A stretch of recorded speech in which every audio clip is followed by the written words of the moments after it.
I'm CWO4 Victor Pinion, U.S. Navy retired, telling some stories of my naval career.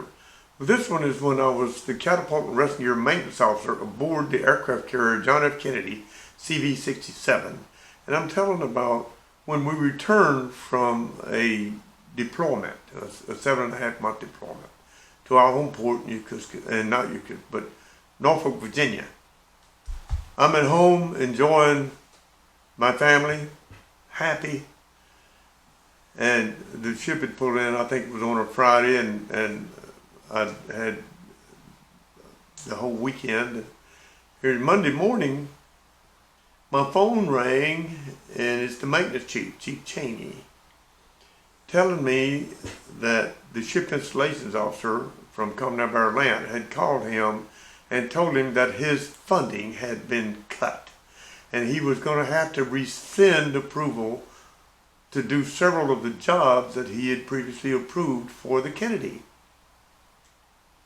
And he wanted me to pick the jobs to cancel. I didn't want to cancel any of them. So Doug said, well, Bos'n, if you can just stay there at home and I can handle this, no problem. I said, no, I will be there for that meeting later today.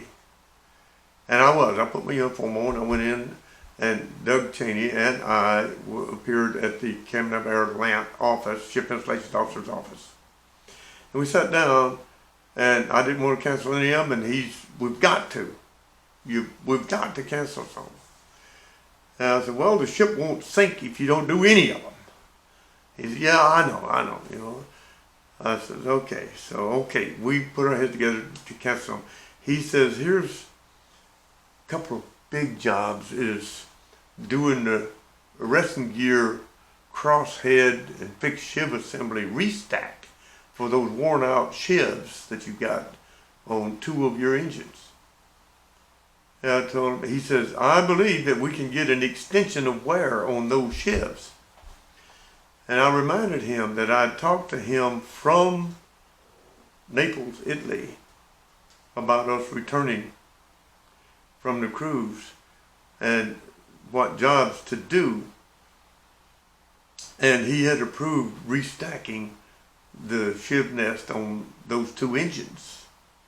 And we had agreed that I would de-reeve those engines. In other words, pull the cable off those engines. One of them, the cable's about worn out anyway, and the other one is reaching max service life.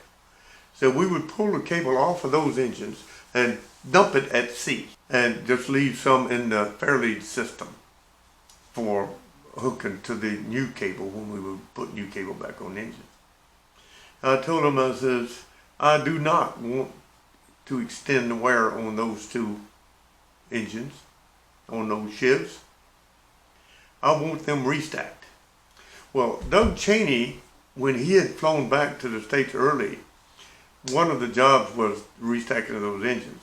And AIRLANT had told him that there were no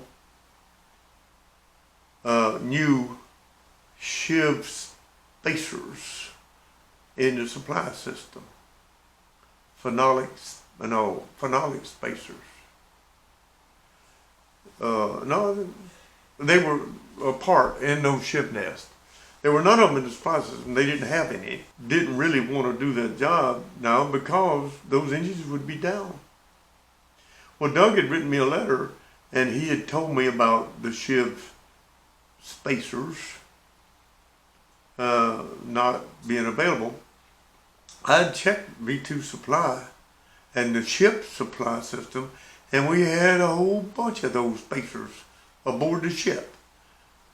So I wrote them back and told them we had plenty of the spacers. Okay, well, it wasn't the spacers that was in short supply, it was another part. It was some bearing races, I think, that were out of stock. And the ship didn't have any. I did a stock check on the ship for bearing races. They weren't known. And they were out of stock Navy-wide. So I told the SI officer during this meeting,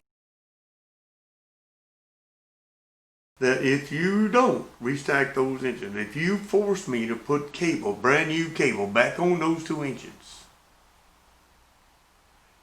you're going to hear about it. I'll guarantee you're going to get a message from the Kennedy, because I'm going to tell my air boss, my captain, about it, and I guarantee you I will draft a message and they will release it. I know they will. Burning you up. I want those two engines restacked. Well, guess what? They didn't like me much, but they got on their phones and they located some bearing races in the Philippines. And they were sent to them and they restacked those two engines. I was not very popular with them because I'd forced that issue, but it did save my crew a lot of work. But we got it done. So that's the end of this story. Y'all carry on.